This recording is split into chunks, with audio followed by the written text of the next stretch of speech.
Pepe the Frog has found a new role as the symbol for Hong Kong's pro-democracy protest. Protesters wearing striped Harry Potter scarves rallied against the government, vowing to cast a spell for democracy.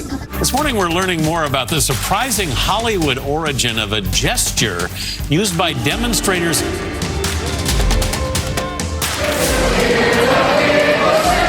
Do you hear what they're singing?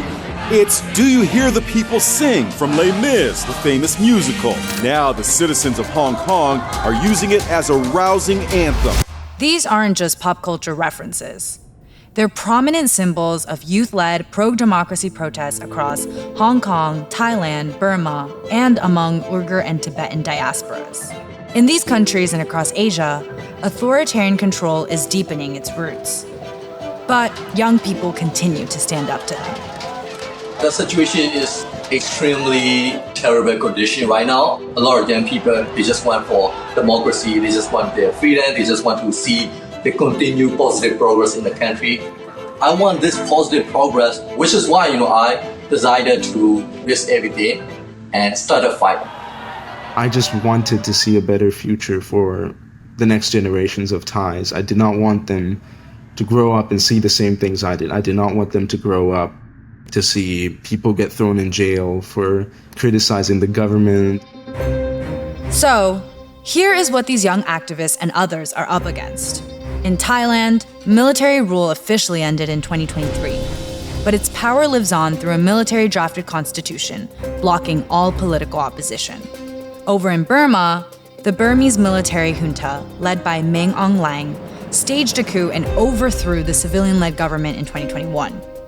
Since then, it has violently killed thousands and arbitrarily detained anyone who opposed its rule. Similarly, in 2019, the Chinese Communist Party pushed for an extradition bill that would have allowed Hong Kongers to be sent to China for trial. The bill was paused, but not before millions hit the streets, showing the power of collective dissent. The Chinese Communist Party got the message, but then came back harder. So, in 2020, the Beijing-backed national security law was imposed and used to decriminalize dissent. Within 3 years of its implementation, approximately 265 people have been arrested for national security crimes. Over here in the Uyghur region, millions face genocide in the form of detention camps, forced labor, and mass surveillance. Then there's Tibet. Surveillance is everywhere, monasteries are watched, kids are pulled from their families and sent to government-run boarding schools to be re-educated in the party line. And in the face of growing repression, young people lead grassroots movements for democracy, justice, and freedom. Before in 2021, I was a social influencer. I basically created content about technology, youth empowerment.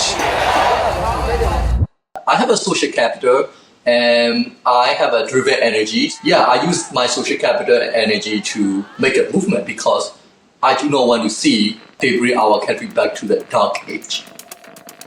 For me, it all starts at the 2014 Thai military coup. I was still a kid back then. This was something weird. This was something that was supposed to only belong in my history books and be a thing of the past, but it was happening right in front of my eyes. Seeing that as a kid kind of made me think that one day someone has to fight back. In 2020, I, of course, joined the movement, and since then I haven't looked back. Activists use pop culture, Pepe the Frog, Harry Potter, Hunger Games salutes, to inspire mass participation.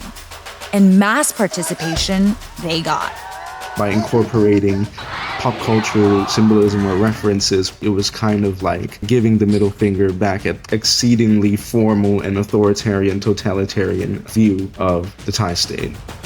Yeah, every time I recall back, it was like the most electrifying movement, energizing movement in my life, I would say. People are united, even though we have a different color, different religious belief, different ethnicity, we have the same mission. But the streets were just one front. The internet, that's where these movements exploded. Activists turned to online platforms and encrypted messaging apps to bypass censorship, avoid street crackdowns, and learn from other like-minded youth. With memes, hashtags, emojis, and viral videos, They were able to cross borders, break language barriers, and stitch together a broader network of community and solidarity. Truly game-changing, and I think this is kind of like a 21st century movement. People use the power of digital tools like social media. People use the power of, financial tools like Bitcoin and other cryptocurrency to fight against their, financial oppression. But the regimes did not like that. They struck back with force and fear.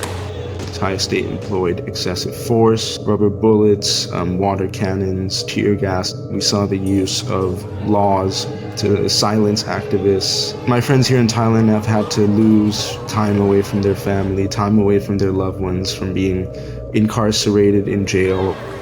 A lot of young people, they just want for democracy, they just want their freedom, they just want to see the continued positive progress in the country. But they were thrown out to the prison. Some people, got arrested at night. Their body was sent back to their family next day within 24 hours. It is sad, it's tragic. Despite the crackdowns, young people are holding on to hope for democracy, for justice, for a future where their voices matter. I want to see a future where democracy is protected, political prisoners are set free, and dictatorships are a thing of the past.